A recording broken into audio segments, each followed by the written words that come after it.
ഒരു രാജ്യം ഒരു തിരഞ്ഞെടുപ്പ് എന്ന പ്രഖ്യാപിത ലക്ഷ്യത്തിലേക്ക് എത്തിച്ചേരണമെങ്കിൽ ഭരണഘടനാപരമായ പൊളിച്ചെഴുത്ത് തന്നെ അനിവാര്യമാണ്. സഖ്യകക്ഷികളുടെ പിന്തുണയോടെ ഭരിക്കുന്ന ഒരു സർക്കാരിന് ഇത്ര ആത്മവിശ്വാസം ഉണ്ടാകുന്നത് എങ്ങനെ? എന്താണ് അതിനു പിന്നിൽ? മൂന്നാം ടേമിൽ 400-ലധികം സീറ്റുകളുമായി മോദി അധികാരത്തിൽ എത്തുമെന്നും അതിലൂടെ ഒരു രാജ്യം ഒരു തിരഞ്ഞെടുപ്പ് എന്നത് അതിവേഗം സാധ്യമാക്കാനാകുമെന്നും അവർ പ്രത്യാശിച്ചിരുന്നു. എന്നാൽ തിരഞ്ഞെടുപ്പ് ഫലം പ്രതികൂലമായതോടെ കാര്യങ്ങൾ കീഴ്മേൽ മറിഞ്ഞു.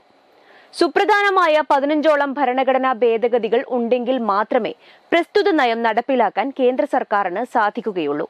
എല്ലാ സംസ്ഥാനങ്ങളിലെയും തദ്ദേശ തെരഞ്ഞെടുപ്പുകൾ ഉൾപ്പെടെയുള്ള കാര്യങ്ങളിൽ സംസ്ഥാനങ്ങളുടെ അനുമതിയും നിർണായകമായേക്കും.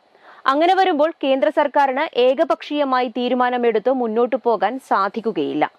വസ്തുതകൾ ഇങ്ങനെയൊക്കെ ആയിരിക്കുമ്പോഴും കേന്ദ്ര സർക്കാർ വല്ലാത്ത ആത്മവിശ്വാസമാണ് പ്രകടിപ്പിക്കുന്നത്. നിയമത്തിന്റെ കരടുൾപ്പെടെ എല്ലാം തയ്യാറാക്കി കഴിഞ്ഞത്രേ.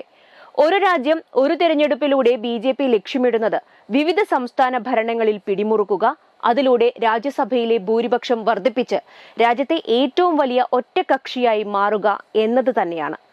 ഈ നയം ഏകാധിപത്യത്തിലേക്കുള്ള വഴിയാണെന്ന പ്രതികരണവുമായി ആദ്യം രംഗത്തെത്തിയ നേതാക്കന്മാരിൽ ഒരാളാണ് മുഖ്യമന്ത്രി പിണറായി വിജയൻ. തമിഴ്നാട്ടിന്റെ കാര്യവും ഏറെക്കുറെ ഇങ്ങനെയൊക്കെ തന്നെയാണ്. അതുകൊണ്ട് തന്നെ കേരളവും തമിഴ്നാടുമാണ് കേന്ദ്രത്തിന്റെ മുഖ്യ പരിഗണനയിലുള്ളത്. രണ്ടിടത്തും 2026 നിയമസഭാ തെരഞ്ഞെടുപ്പ് നടക്കും. അടുത്ത പാർലമെന്റ് തെരഞ്ഞെടുപ്പ് നടക്കേണ്ടത് 2029 അന്നു മുതൽ ഒരു രാജ്യം ഒരു തിരഞ്ഞെടുപ്പ് നയം നടപ്പിലാക്കണമെന്നാണ് കേന്ദ്രത്തിന്റെ കണക്കുകൂട്ടൽ. എന്ത് വില കൊടുത്തും ബിൽ പാസാക്കാൻ ശ്രമിക്കുന്ന കേന്ദ്രം ഏതറ്റം വരെയും പോകാൻ സാധ്യതയുണ്ട്. അതിനായി സംസ്ഥാനങ്ങളിലെ മുഖ്യമന്ത്രിമാരിൽ ചിലർ നേരിടുന്ന അഴിമതി കേസുകൾ പോലും തീർപ്പാക്കി സമവായം കാണാൻ BJP ശ്രമിച്ചാലും അത്ഭുതപ്പെടേണ്ടി വരില്ല.